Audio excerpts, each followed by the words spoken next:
Hello students, welcome to Lucy online. আজ আমরা চলে এসেছি তোমাদের নবম শ্রেণীর একটি পাঠ্য গল্প দাম নিয়ে আলোচনা করবার জন্য।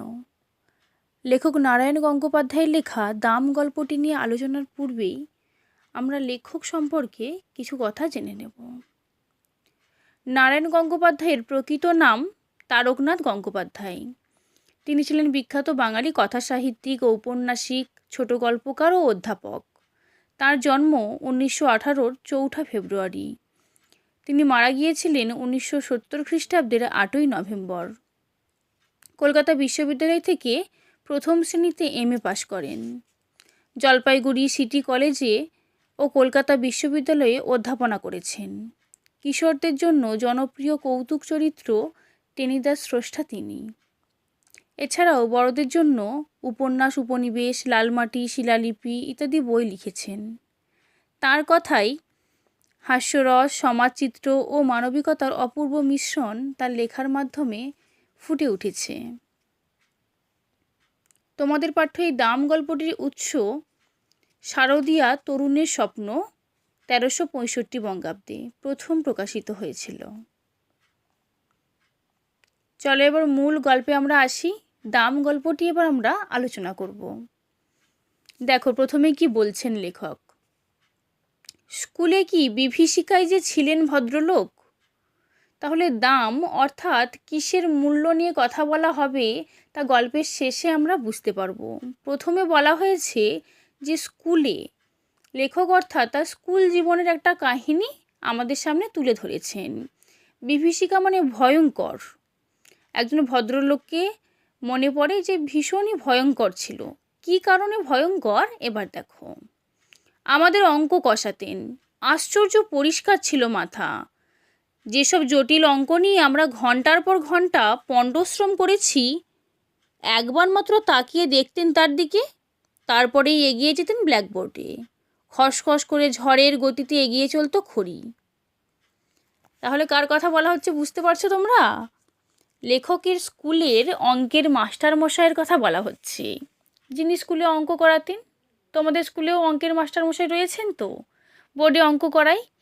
তাহলে শিক্ষার্থীরা যে অঙ্কগুলিকে নিয়ে ঘন্টার পর ঘন্টা চেষ্টা করছে তবু বুঝতেই পারছে না, সমাধান করতেই পারছে না, মাস্টারমশাই আসতেন, সেই অঙ্কটার দিকে তাকিয়েই বোর্ডে খসখস করে খড়ি দিয়ে অর্থাৎ চক দিয়ে ব্ল্যাকবোর্ডে অঙ্কটা কষে দিতেন, সমাধানটা বের করে দিতেন।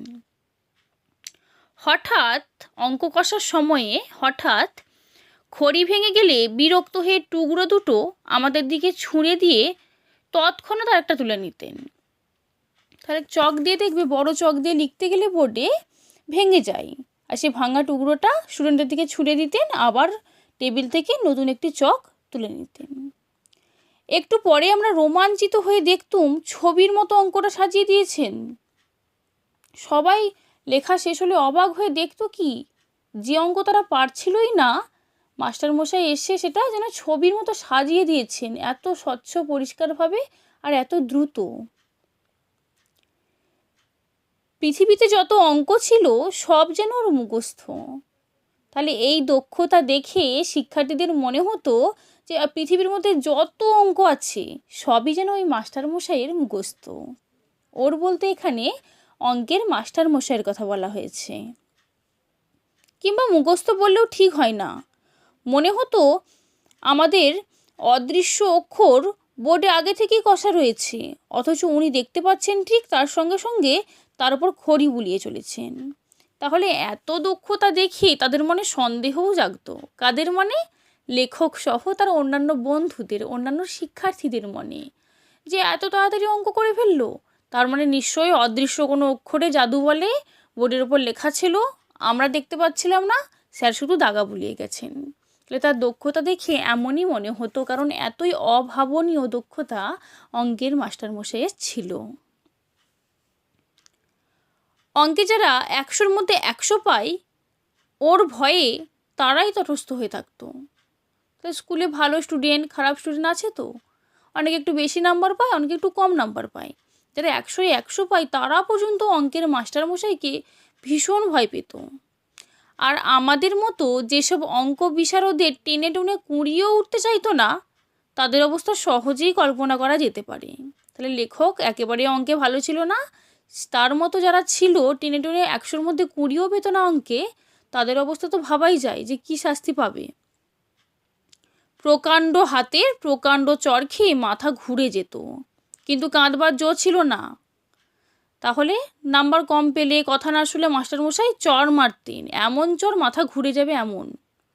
কিন্তু ওই চর খেয়ে কাঁদলে কিন্তু হবে না। চোখে 1 ফোঁটা জল দেখলেই ক্লাস ফাটিয়ে হুঙ্কার ছাড়তেন। পুরুষ মানুষ হয়ে অঙ্ক পারিস নে, তার উপরে কাঁদতে লজ্জা করে না? তাহলে মাস্টারমশাই বলতেন যে পুরুষ মানুষদের অঙ্ক পারতেই হবে, আর কাঁদতে তিনি দেবেই না। এখনই পা ধরে স্কুলের পুকুরে ছুঁড়ে ফেলে দেব। তাহলে চর তো খেয়েইছে প্রথমে, তারপর যদি কান্নাকাটি করে কি হবে না, পা ধরে স্কুলের পুকুর আছে সেখানে ছুঁড়ে ফেলে দেবে। তারপর দেখো, তাও উনি পারতেন। তাহলে কথার কথা তো অনেকেই বলে যে পা ধরে পুকুরে ফেলে দেবো, কিন্তু মাস্টারমশাই যে রাগী, অবশ্যই পারতেন। ওর চরের জোর থেকেই আমরা তা আন্দাজ করে নিয়েছিলাম। তাহলে চর খেয়েই আমরা বুঝে গিয়েছিলাম যে সত্যিই পা ধরে পুকুরে ফেলতে পারেন কি না। পুরুষ মানুষ হয়ে অঙ্ক পারে না, এমন অঘটন কল্পনাও করতে পারেন না মাস্টারমশাই। বলতেন, প্লেটোর দোরগোড়ায় কি লেখা ছিল জানিস? প্লেটো একজন বিখ্যাত দার্শনিক। যে অঙ্ক জানে না, এখানে তার প্রবেশ নিষেধ। স্বর্গের দরজাতেও ঠিক ওই কথাই লেখা রয়েছে। যদি সেখানে যেতে চাস তাহলে তিনি স্টুডেন্টদের কি বলতেন যে স্বর্গের দরজাতে, প্লেটোর দোরগোড়ায়, তাহলে ভালো কিছু ভালো জায়গায় যেতে গেলে কি হবে না, অঙ্ক জানতেই হবে। স্বর্গের খবরটা মাস্টারমশাই কোত্থেকে জোগাড় করলেন তিনিই জানেন। তাহলে এই কথাগুলো শুনে শিক্ষার্থীদের মনে হতো স্বর্গের খবরটা মাস্টারমশাই কোত্থেকে পেলেন। কিন্তু এ বিষয়ে কেউই আর বিশেষ মাথা ঘামাতো না। প্লেটোকে তার দরজা দিয়ে ঢুকতে না পারলে কি ক্ষতি হবে? যে অঙ্ক না শিখে যদি আমরা স্বর্গে নাই যেতে পারি বা প্লেটোর দোরগোড়ায় নাই যেতে পারি, কি ক্ষতি হবে? এ নিয়ে আমরা কোনোদিনই মাথা ঘামাইনি। তাছাড়া যে স্বর্গে পা দিয়ে এই জ্যামিতির এক্সট্রা কষতে হবে কিংবা স্কোয়ার মেজারের অঙ্ক নিয়ে বসতে হবে, সে স্বর্গের চাইতে লক্ষ যোজন দূরে থাকায় আমরা নিরাপদ বোধ করতাম। তাহলে প্রথমেই বলেছে লেখক একেবারেই অঙ্ক পছন্দ করেন না, তাই যে স্বর্গে পা দিয়ে অঙ্ক কষতে হবে সেখানে তিনি যাবেই না, এতই অঙ্ককে অপছন্দ করেন। তারপর দেখো, ম্যাট্রিকুলেশনের গণ্ডি পার হয়ে অঙ্কের হাত থেকে রেহাই পেলুম। তাহলে আমরা সবাই জানি স্কুলে মাধ্যমিক পর্যন্ত সমস্ত বিষয় পড়তেই হয়, তাই সেই ম্যাট্রিকুলেশন বা মাধ্যমিক পরীক্ষার পর থেকে অঙ্কের হাত থেকে রেহাই পেলেন কে? আমাদের লেখক, মাস্টারমশাইয়ের হাত থেকেও। তাহলে অঙ্ক পড়ে না, অঙ্কের মাস্টারমশাই ক্লাসও করতে হবে না।